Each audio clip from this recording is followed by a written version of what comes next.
예쁨을 픽하세요. 에픽 성형외과 성형외과 전문의 노영준입니다. 지방 이식은 본인의 지방을 채취하여 꺼진 부위나 볼륨이 부족한 곳에 주입하는 시술입니다. 주로 복부나 허벅지에서 지방을 추출한 후 불순물을 제거한 순수한 지방만을 원하는 부위에 이식하는데요. 이때 무조건 빵빵하게만 하는 것은 성공적인 지방 이식은 아닙니다. 전체적인 비율을 고려하지 않고 빵빵하기만 한 지방 이식은 아름답지 않고 생착률도 좋지 않습니다. 얼굴에 지방 이식 잘하는 노하우는 따로 있습니다.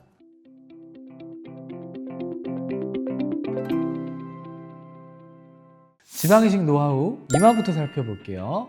이마의 볼륨이 부족하면 얼굴이 커 보일 수 있고 나이가 들어 보이는 인상을 줄 수 있어요. 볼륨을 적절하게 채워 넣으면 입체감은 물론 동안 인상을 얻게 됩니다. 이마와 관자놀이에 필러를 넣는 사람도 많은데 이마는 부위가 넓고 들어가는 양이 많다 보니 필러를 넣게 되면 무게 때문에 처지기 쉽고 비용적인 측면에서도 필러보다 지방 이식이 추천돼요. 또한 필러의 경우 드물게 알러지가 생기거나 녹여야 되는 경우가 생기는데요. 이마같이 얇고 넓게 깔아서 넣는 부위는 녹이는 게 쉽지 않아요. 그래서 저는 이마는 지방 이식을 조금 더 선호하는 편입니다.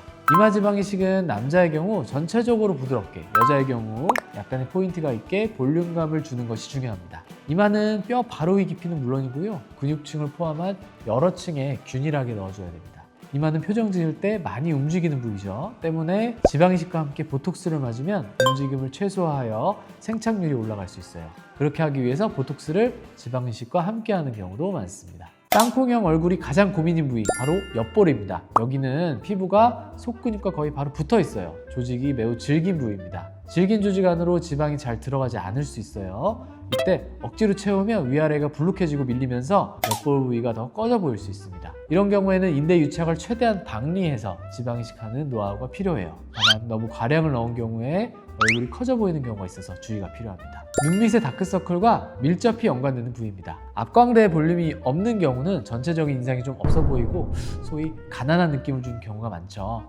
반대로 볼륨감이 잘 살아있는 경우에는 부티가 나 보이고 젊어 보이는 특징이 있습니다. 그래서 중안면이 약하신 분들 같은 경우 저는 적극적으로 앞광대에 지방 이식을 추천드리고 있고요. 얼굴 지방 이식 부위의 생착률이 가장 좋은 부위 중에 하나이기도 합니다. 특히 하안검이나 지방 재배치와 같이 진행할 경우에 만족도가 매우 높은 부위입니다. 주로 지방을 채취해서 원심을 돌려서 한번 정제해서 넣어주고요. 만약 범위가 눈물 고랑까지 포함하는 경우에는 나노 지방 이식을 통해서 울퉁불퉁하지 않게 잘 정제해서 넣어줘야 합니다. 얼굴의 중앙인 만큼 옆볼, 팔자와의 연결성이 좋게 자연스럽게 흐르도록 디자인을 잡는 것이 중요하겠습니다. 팔자 부른 주위는 코 옆 삼각형 공간이 꺼진 경우에 꺼진 볼륨을 채우는 데 좋습니다. 보통 2개 층으로 나눠서 섬세하게 진행하는데요. 생착이 잘 되는 뼈의 바로 윗부분과 피부 바로 아랫부분을 함께 지방 이식하게 됩니다. 뼈 바로 위에만 넣으면 겉으로 티가 잘 안 나고요. 피부 바로 아래만 넣으면 많이 움직이는 부위라 필러가 금방 흡수돼서 만족도가 떨어지게 되죠. 한 가지 주의할 점은 코 옆 공간에 꺼짐 없이 피부가 처져 있으면서 앞 광대 쪽과 볼살도 꺼져 있다면 팔자 부위를 지방 이식했을 때 더 튀어나와 보일 수 있거나 혹은 팔자가 더 심해 보일 수 있어요. 이 경우 팔자만 채워서는 안 되고 꺼진 부위 전체를 자연스럽게 채워줘야 피부가 팽팽해지고 볼륨이 살아나며 주름이 연해집니다. 턱끝은 뾰족하게 원할 경우에는 필러만 살짝 넣는 방법도 있고요. 전체적으로 풍성하게 턱 라인을 살리고 싶을 땐 지방 이식도 좋습니다. 턱 역시 많이 움직여지는 부위이기 때문에 보톡스와 함께 맞아서 움직임을 최소화시켜주는 것이 도움이 됩니다. 혈액순환은 지방 생착에 매우 중요한 역할을 합니다. 따라서 시술 후에 금연 금주는 필수입니다. 또 생착되기 전까지 안정이 필요하므로 너무 과한 운동은 피해 주시는 것이 좋습니다. 피부가 잘 회복되도록 보습을 잘 해주는 것도 중요합니다. 그리고 보톡스 병행이 추천되는 부위는 같이 시술을 받으면 좋습니다. 시술적으로는 지방을 이식할 때 PRP나 지방유래 줄기세포를 섞어서 넣어주기도 하는데요. PRP는 Platelet Rich Plasma의 약자로 우리 피의 성분입니다. 수술 전에 혈관에서 피를 뽑아서 이 PRP 성분을 분리해서 지방과 같이 섞어서 이식해주면 생착률이 향상되는 것으로 알려져 있어요.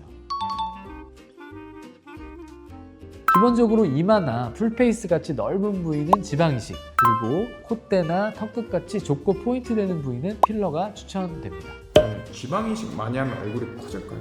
같은 면적의 천이 이렇게 그냥 바닥에 펼쳐져 있을 때와 텐트처럼 볼록 솟았을 때 어떤 게 더 작아 보일까요? 지방 이식은 밋밋한 얼굴에 볼륨을 살려서 입체감을 주는 시술입니다. 얼굴이 훨씬 작고 이뻐 보일 수밖에 없어요. 물론 얼굴형에 따라서 관자나 역광대, 지방이 많이 넣으면 안 되는 경우도 있습니다.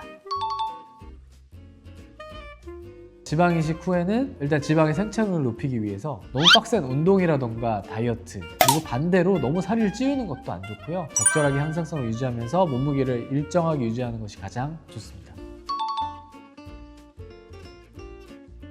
아니요, 그렇진 않고요. 오히려 지방 이식을 하면 얼굴이 좀 바닥바닥하고 윤기나 보이는 경우가 있습니다. 우리 지방세포에는 줄기세포가 포함되어 있어서요. 그런 성분들의 역할이라고 저는 생각을 합니다. 필러는 과하면 녹이잖아요. 네. 지방 이식은 지방 이식은 과하면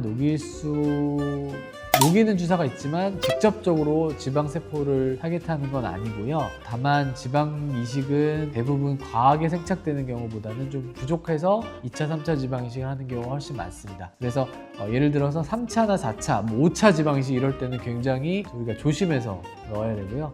보통 1차, 2차 지방 이식만으로는 과하게 생착되는 경우는 거의 없다고 보셔도 됩니다.